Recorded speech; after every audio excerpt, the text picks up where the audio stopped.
Ué, mas não tinha cenário? Ah, é virtual? Ah, não é assim não. Pensei que era diferente. Tá, sobe a vinheta. Yeah, we don't want to do anything to scare your children. That's the last thing we want to do. We don't want to scare anybody.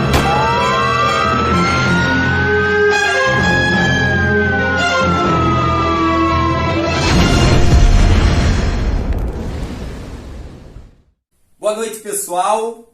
Boa noite, meus amigos que se prontificaram a estar aqui hoje nesse primeiro vídeo. Já estão aqui num primeiro momento. Galera que já está chegando e já está comentando, já está deixando o seu like. Recebam o meu muito obrigado. Esse sonho que está se realizando hoje é o canal Ônus da Prova, qual teremos muito contato com materialidade processual, com investigação privada, com todas as matérias que permeiam o universo da inteligência privada, e você é muito bem-vindo a participar de tudo isso comigo. Você que não está inscrito, já deixa seu like e já corre se inscrever aqui no canal para receber em primeira mão tudo que for postado aqui, porque toda a matéria postada aqui vai ser uma matéria de grande valia. Eu tenho toda a certeza. Esse é meu compromisso com vocês. Ontem mesmo eu estava assistindo um dos maiores talk shows que tem aqui, um dos maiores podcasts que tem aqui em Curitiba, um dos mais conhecidos, que é o Curitiba Talk Show. Estava assistindo lá a participação do nosso amigo Dr. Diogo Cardoso, que estava explicando justamente essa questão da ajuda, do auxílio para o próximo profissional. Falando daquele profissional que subiu um degrau da escada e a obrigação que ele tem de puxar as pessoas lá de baixo, para que a gente consiga crescer em número, crescer em quantidade, de forma massiva, sem esquecer da qualidade, com toda certeza. Tá? Então, o Dr. Diogo, que tem um coração muito bom, doutor, o senhor tem o meu respeito e o senhor tem o meu carinho. Eu tenho orgulho de ser seu amigo. E hoje o tema não podia ser outro. Vamos iniciar esse debate com um dos temas de maior perplexidade no momento. Por ser um tema muito novo, alguns profissionais não sabem como atuar diante desse tema. Vamos falar de investigação defensiva. O tema da investigação defensiva ainda é um tema muito nebuloso, porque o provimento é muito recente. O provimento veio do final de 2018, logo na sequência tivemos um curto período de trabalho, que é aquele período de conhecimento ali da matéria, e logo veio a pandemia, que ninguém colocava o nariz para fora, ninguém colocava uma operação em campo. Então ficou muito difícil dos advogados que já tinham esse tradicionalismo de gabinete entrarem nessa seara, explorarem essa seara, ainda vista por muitos profissionais como alguma questão meio obscura, meio nebulosa.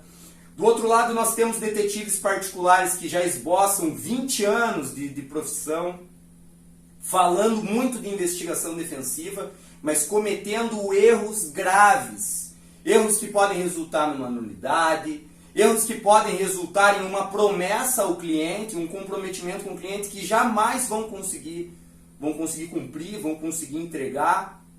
E isso é muito complicado para nós que trabalhamos de forma correta, dentro da lei, dentro do conhecimento, porque isso causa uma barreira entre o nosso produto e o consumidor final, que é o advogado, que é o próprio cliente.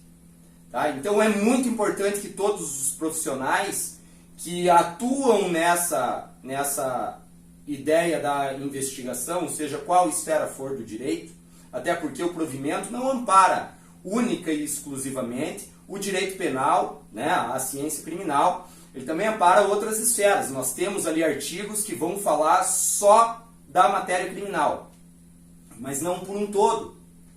Então é importante a gente ter essa visão da forma correta de trabalhar, da forma correta de produzir o resultado que nos é pretendido.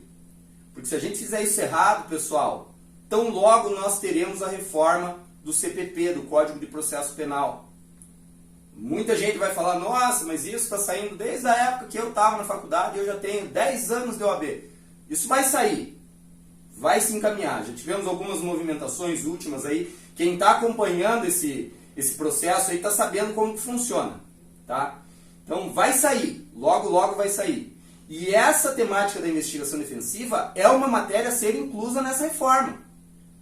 Mas a minha preocupação maior é, se eu tenho profissionais de inteligência privada falando que estão amparados pela OAB para promover esse tipo de investigação privada, se eu tenho profissionais falando que o delegado figura como parte na investigação defensiva, né? Se eu tenho advogados que ainda não entendem o que de fato é a investigação defensiva, a chance desses profissionais se envolverem, porque a proatividade é uma premissa do advogado.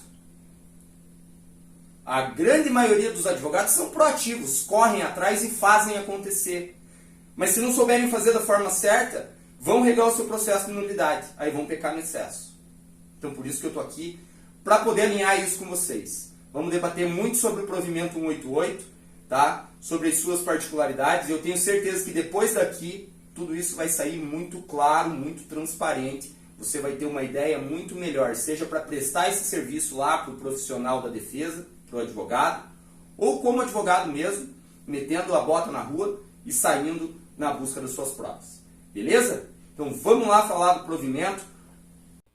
Então vamos lá, pessoal. O provimento 188 de 2018 da OAB regulamenta o exercício da prerrogativa profissional do advogado na realização de diligências investigatórias para a instrução de procedimentos administrativos e judiciais. Aqui está a presidência do advogado sobre a investigação defensiva, certo? Lá no dia 11 de dezembro de 2018, o Conselho Federal da Ordem dos Advogados do Brasil, em uso de suas atribuições que lhe são conferidas pelo artigo 54, inciso 5, da Lei 8.906 de 94, o Estatuto da Advocacia da OAB, resolve. Artigo 1º.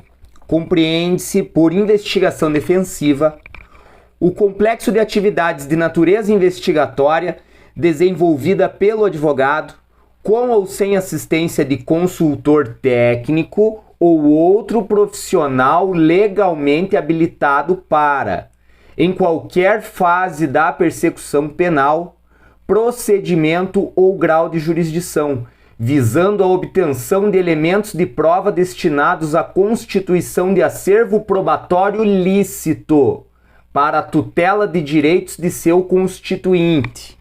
Ou seja, pessoal, volta aqui. Então eu já destaco para vocês a necessidade do consultor técnico, tá? Esse é um ponto importante que devemos nos atentar. O advogado pode promover o pleito investigativo, a operação, e na ausência de conhecimento operacional para fazê-la, ele pode se valer de um consultor técnico. Quem é esse consultor técnico? Um pouco para frente aí a gente vai voltar a debater esse assunto, lá no artigo 4º, tá? Então, esse já é um ponto que vale o entendimento.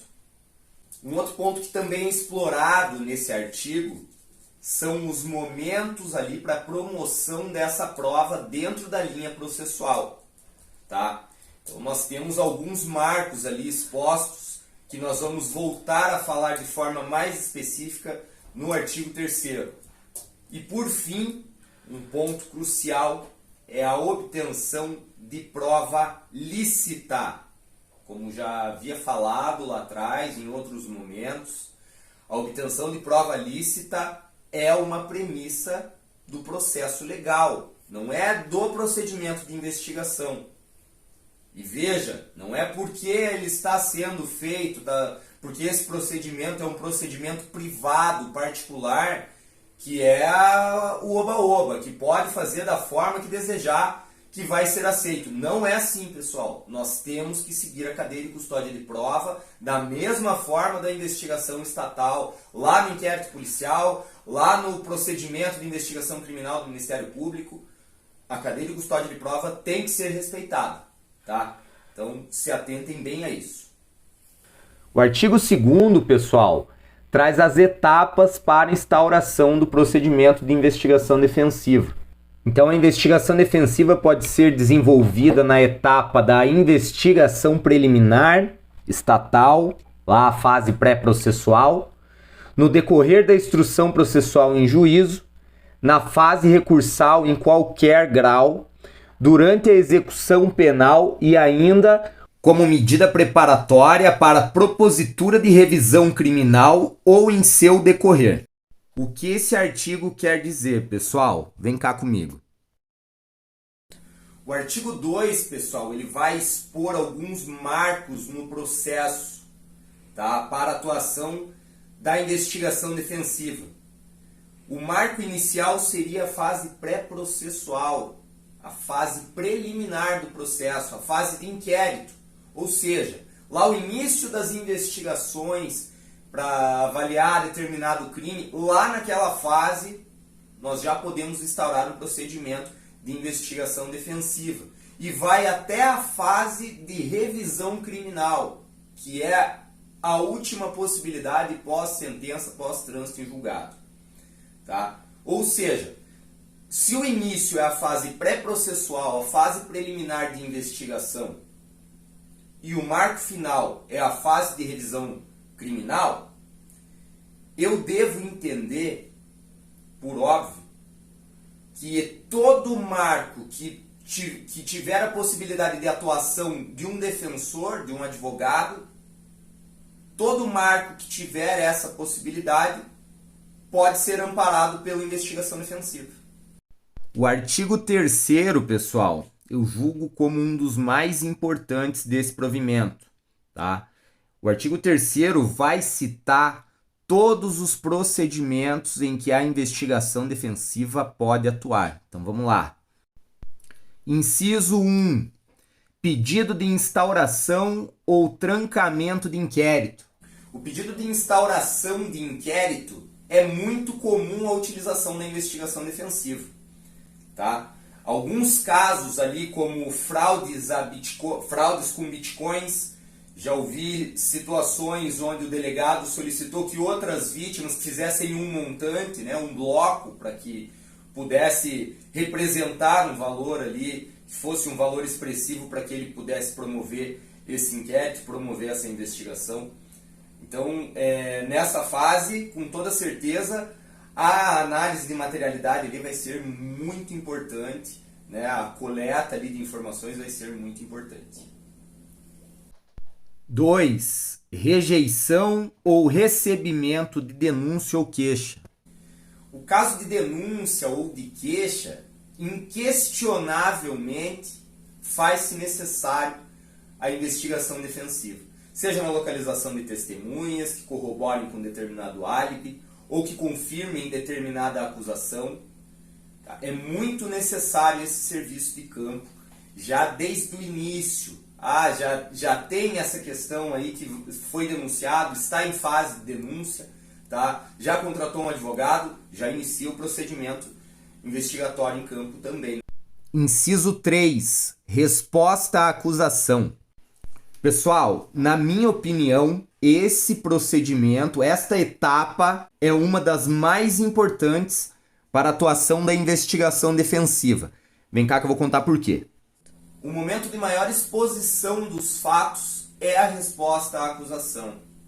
Embora ela possa ser feita até de forma genérica, né, com poucos detalhes, mas se existir a possibilidade de uma absolvição sumária, vale muito a pena investir em produção de provas e trazer essas informações já de início ao seu processo.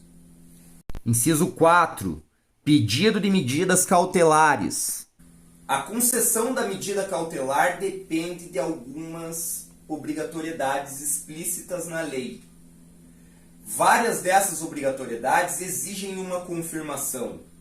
Tá? Então, já fazer toda essa movimentação em questão de pesquisa social, levantamento documental, às vezes vai ajudar muito na pessoa que já está na iminência aí de tentar uma cautelar.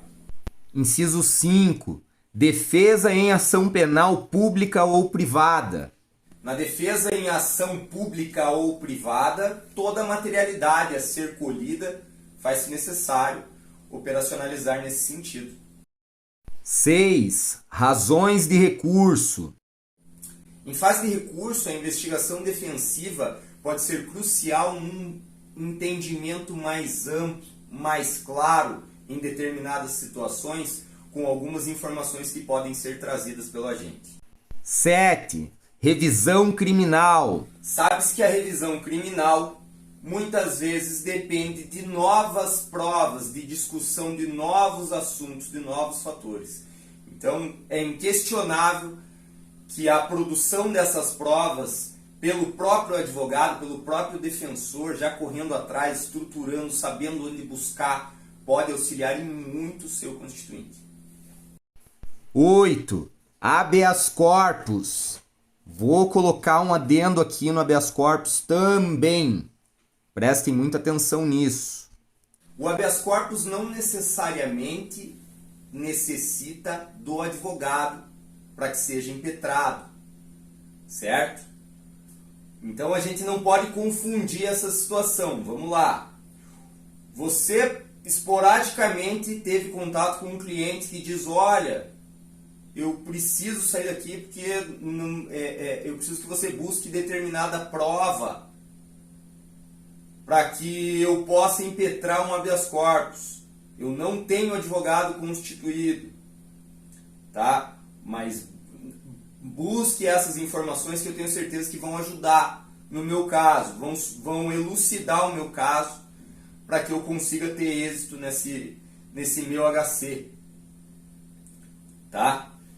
E aí você vai atrás dessas provas e alega a todos que está atuando em investigação defensiva. Vai até a delegacia de polícia e solicita ao delegado maiores informações porque você está atuando em prol da justiça, você está atuando pela investigação defensiva. No todo, é uma operação de investigação defensiva. É uma operação de investigação defensiva, pessoal? Queria que vocês me respondessem. Comentem aqui, e a gente está aqui para isso mesmo, para o debate. Ninguém é obrigado a saber nessa situação, tá? Mas essa não é uma situação de investigação defensiva, tá? Tô exemplificando isso única e exclusivamente para os detetives particulares que atuam com investigação defensiva. Por óbvio, o advogado tem essa premissa, ele pode ter acesso a qualquer documentação e ele, por seu ato, já promove a investigação defensiva, certo? Já é uma garantia do seu próprio trabalho. Então ele tem essa possibilidade de promoção desse ato investigatório. Mas o detetive por si só, sendo contratado pelo cliente, pelo cliente que está preso ou que está a necessitar desse remédio, ele, nesse vínculo único e exclusivamente com o cliente direto, não pode promover a investigação defensiva. Tá? É muito importante isso. O detetive particular só pode atuar na investigação defensiva por extensão do trabalho do advogado. O direito de investigar defensivamente é do advogado, do detetive por extensão. A gente vai debater um pouco para baixo aqui, tá? Um pouco para frente. Vamos debater sobre isso, tá? Mas o trabalho é por extensão, pessoal. Então, não pode investigar, promover atos de investigação defensiva se não for a pedido de um advogado.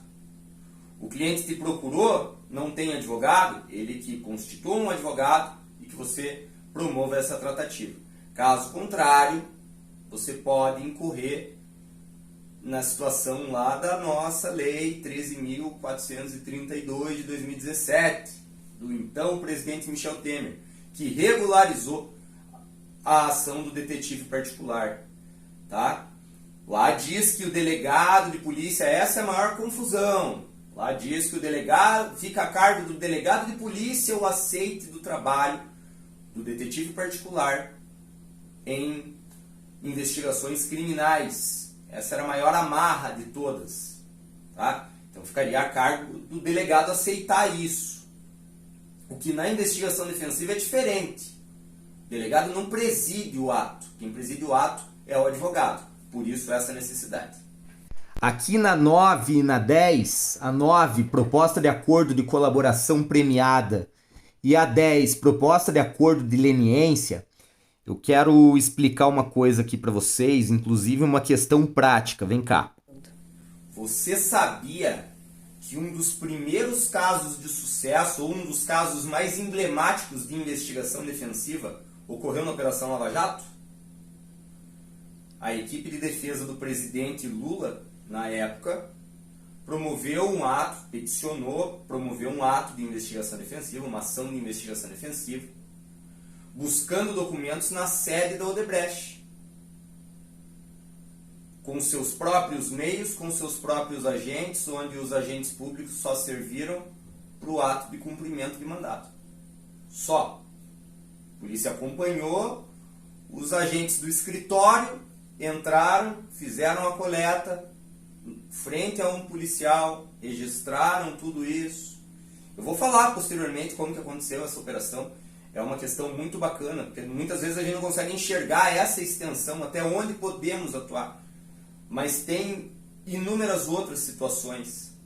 Então é muito importante, no acordo de leniência, né, na própria ação lá de delação premiada, né, no próprio acordo de delação premiada, né, a diferença de um e do outro é justamente a pessoa física e a pessoa jurídica. Mas tanto em um quanto em outro, saber de informações é crucial para que isso ocorra. Mas não só apontá-las. Apontá-las e confirmá-las e trazer verdade para isso. E para isso precisa ter conhecimento de prova. Precisa trazer artifícios, subterfúgios, elementos que corroborem com esse tipo de situação, com esse tipo de questão. Então faz-se necessário nessa fase, com toda certeza, uma investigação de campo bem apurada. E o inciso 11, outras medidas destinadas a assegurar os direitos individuais em procedimentos de natureza criminal. O parágrafo único do artigo 3º diz que a atividade de investigação defensiva do advogado inclui a realização de diligências investigatórias visando a obtenção de elementos destinados à produção de prova para o oferecimento de queixa principal ou subsidiária. O artigo 4º, pessoal, é um dos artigos mais importantes para os assistentes dos advogados, para os especialistas, para nós detetives particulares, tá? Vejam só, o artigo 4º diz que poderá o advogado, na condução da investigação defensiva, promover diretamente as diligências investigatórias necessárias ao esclarecimento dos fatos, em especial a colheita de depoimento, pesquisa e obtenção de dados e informações disponíveis em órgãos públicos ou privados, além de determinar a elaboração de laudos e exames periciais e realizar reconstituições, ressalvadas as hipóteses de reserva de jurisdição. Então, o que o artigo 4º quer explicar? Volta aqui. O artigo 4º nada mais é do que o esqueleto operacional da investigação defensiva. Aqui estão todas as premissas do advogado, até onde ele pode chegar, até onde ele pode atuar por seus atos. O parágrafo único do artigo 4º diz que na realização de investigação defensiva, o advogado poderá valer-se de colaboradores como detetives particulares, peritos, técnicos e auxiliares de trabalhos em campo. Essa é uma questão importante. Olha só, vem cá. O parágrafo único nada mais diz do que, se o advogado não tem o conhecimento, não detém reserva para promover o operacional de determinada operação, promover determinado ato específico, não tem conhecimento para tanto, ele pode se valer de profissionais que o façam. E ali o rol é bem taxativo, citando detetive particular, perito, técnicos e auxiliares de campo. percebam que faz-se necessário, para promover esse ato de extensão, ter a qualificação para isso. Então não é qualquer pessoa a mando do advogado que poderá fazê-lo. Tá? O estagiário pode fazer. O estagiário pode fazer por extensão ao trabalho do advogado. Só que quem recebe o mérito disso, quem promove isso é o advogado. O que não pode acontecer é nomear toda essa operação a uma pessoa que não possua a qualificação que o próprio provimento exige. Pessoal, olha só o artigo 5º. Durante a realização da investigação, o advogado deve preservar o sigilo das informações colhidas, a dignidade, privacidade, intimidade e demais direitos e garantias individuais das vítimas envolvidas. Presta atenção nessa sacada que esse é o ponto de maior erro de muitos profissionais que trabalham com isso, que trabalham com investigação defensiva sem conhecer a fundo o provimento. Vem cá. O artigo fala que durante o período de investigação não pode ser revelado situações que fujam do controle de privacidade de quem está sendo investigado.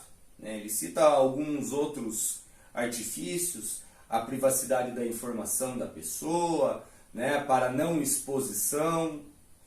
É comum vermos aí no universo dos detetives particulares alguns com publicações dizendo desmantelada quadrilha por investigação privada, pedófilo preso por investigação de detetive particular. Pessoal, quem promove investigação para prisão é a Polícia Civil, ponto.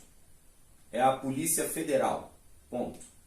É o poder de polícia, qual o detetive particular não tem. Isso é um fato inegável. Então eu não vou nem entrar muito nessa seara, mas vamos supor que essa pessoa que está fazendo essa postagem está a serviço de um advogado.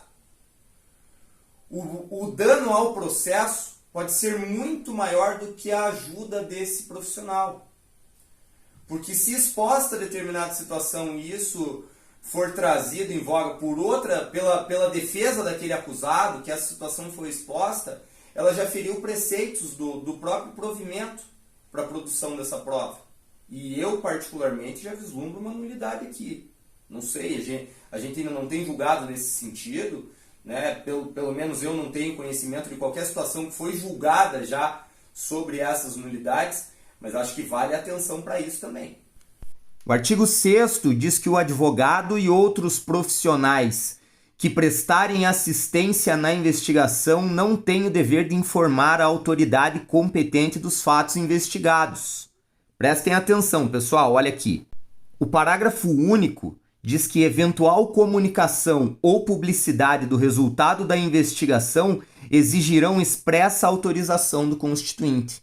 Então a gente também tem que se atentar nisso. Volta aqui. Primeiro, para quem respondeu lá aquela enquete do Instagram dizendo que o delegado figurava como personagem na investigação defensiva, na operação de investigação defensiva. Tá aí tua resposta. O operador da investigação defensiva, seja o advogado, seja o detetive particular ou o perito, não tem obrigatoriedade alguma de informar sobre os dados da investigação para o agente de segurança pública. Ela é totalmente apartada lá do inquérito policial ou numa eventual abordagem, e isso não pode restar prejudicado, pessoal. Tá? Ainda que o agente tenha essa vontade de transitar esse tipo de informação, o advogado conseguiu levantar uma informação que no inquérito policial seria crucial. Ele ainda assim depende da vontade do seu constituinte para levar essa informação ao conhecimento do poder público de polícia. Olha o artigo 7º, que importante, ó. As atividades descritas neste provimento são privativas da advocacia, compreendendo-se como ato legítimo de exercício profissional, não podendo receber qualquer tipo de censura ou impedimento pelas autoridades. Então vamos lá, pessoal. O que pode acontecer aqui num caso de impedimento por parte do delegado de polícia de reportar informações que já constam no inquérito policial para o advogado ou eventualmente para o detetive particular, né, em extensão de trabalho do advogado aí que preside o procedimento de investigação defensiva, muito embora o próprio Estatuto da Advocacia já dê esse amparo para o advogado, mas lógico, numa situação hipotética, vamos esquecer que existe esse amparo ou vamos trazer uma outra temática, né, uma própria ação operacional de inteligência privada, né, sob representação de um caso onde o agente está ali colhendo provas e tem o seu flagrante, a sua campana frustrada pelo agente público de polícia que o obrigou a se retirar do local. Entende? Como que vai ser tratado isso? Vem cá. Pessoal, essa daqui vai para o detetive particular que promove ações de investigação defensiva sem a presidência de um advogado. Artigo 7º diz que a atividade de investigação defensiva é restrita ao advogado em sua atividade laboral, lá em seu ministério de trabalho. Logo, se você promove ações de investigação defensiva, ou por essa nomenclatura, sem o amparo de um advogado, eu já vislumbro aqui um exercício ilegal da profissão. Então tomem cuidado com a forma que mensuram isso. Eu não sei como as seccionais do Brasil afora e tratam esse tipo de situação, mas pessoal, cada um no seu quadrado, cada um com a sua responsabilidade. Tá? Para o advogado coordenar uma operação de investigação defensiva, ele sabe muito bem o que ele está fazendo, ele estudou muito para aquilo. Tá? Então, se ele falar que tem que ser promovido de determinada forma, é assim que tem que ser feito. O resultado depende única e exclusivamente da menção dele. Por isso que eu falo, todas as informações estratégicas, tudo, vale muito a pena conversar. Eu sempre converso com os meus clientes, no caso dos advogados, eu sempre converso com eles. Explico a estratégia e falo, o caminho é esse. Nós andamos junto. Porque até na investigação oficial eu acho pouco provável que o delegado chegue para o investigador de polícia e fale, tem que investigar isso aqui, vire as costas e vai embora, e não passe nenhum tipo de informação, nenhum tipo de obrigação que ele tenha que fazer. Ou, por sua vez, o delegado até informe isso e o investigador fale, não, eu vou fazer da minha forma. Aqui também não é oba-oba, pessoal. Aqui também tem que ser organizado. Tá? Então, tudo é discutido com o cara que te contratou, com o advogado, para que faça toda essa articulação. Ah, mas não foi o advogado que me contratou. Quem me contratou foi a família. Mas o advogado depende dessa articulação. Até porque, se você promover situações à sua própria vontade, a seu bel prazer, pode ser que o advogado pegue esses relatórios e fale, não, mas eu não vou utilizar nada disso aqui. Gastou à toa. Entendeu? Então, é importante que a gente já tenha essa ciência para diferenciar tudo isso. O advogado sabe que qualquer tipo de excesso cometido pelo agente de segurança pública, seja o policial lá militar, ou o policial civil, ou o policial federal, né, que exista qualquer tipo de excesso enquanto cumprimento de suas funções, enquanto advogado, isso pode resultar em crime de abuso de autoridade. Então eu não sei e não estou aqui apontando uma certeza, estou apenas convidando-os a raciocinar sobre essa situação. Se o ato de investigação defensiva for prejudicado por uma situação como essa, um excesso em uma abordagem, né, que tenha atrapalhado determinada finalidade, e isso traga um prejuízo claro à sua ação, se o detetive está em campo por extensão do trabalho do advogado, e isso é regulamentado pela OAB, com toda certeza nesse ponto, o advogado que for prejudicado por sua operação frustrada por conta de um excesso em uma abordagem, enfim, pode recorrer nessa seara aí do abuso de autoridade. tá? É muito importante ter essa discussão, ter esse fino trato.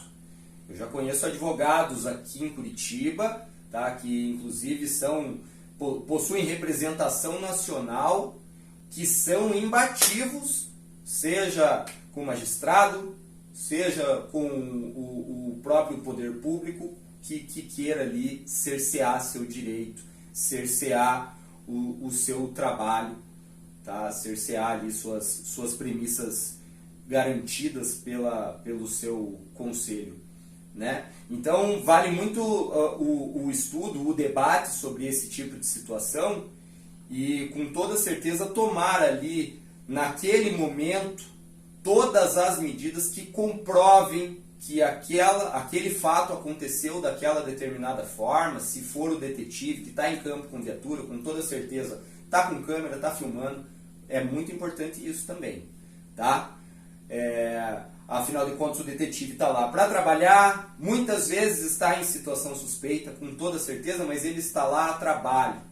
Não estamos pedindo aqui qualquer tipo de achincalhe aos poderes de segurança pública. A única coisa que a gente está pedindo é respeito, da mesma forma que a gente respeita o poder de segurança pública, o agente que está lá em campo, garantindo a segurança do cidadão. Por fim, o artigo 8º, que diz que esse provimento entre em vigor na data de sua publicação, revogando-se as disposições em contrário. Brasília, 11 de dezembro de 2018. Então, pessoal, esse foi o provimento 188 de 2018 da OAB, esmiuçado sob os olhos, sob a visão, sob a ótica do detetive particular, que vai auxiliar o advogado nessas premissas. É o nosso primeiro vídeo, pessoal. De antemão, se faltou alguma situação, se alguma situação ficou obscura ali para o seu entendimento, deixe nos comentários, chame a gente nas redes sociais, que a gente vai ter o prazer de debater, de explicar, de clarear as ideias. A gente está aqui para isso e eu agradeço muito se você assistiu até aqui, tá? Vou pedir novamente, deixe seu like se você não deixou ainda, deixe seu like nesse vídeo, que isso estimula a gente a produzir mais material como esse e trocar mais informação com vocês, beleza? Não deixe de seguir também nossas redes sociais. Aqui na descrição do vídeo tem um link que leva você a essas redes sociais. Então acompanhe o nosso trabalho, acompanhe as nossas postagens, as nossas trocas de informação e sejam mais ativos. A gente conta com isso também. Beleza, gente? Meu muito obrigado e até a próxima. Esse foi o ônus da prova. Valeu!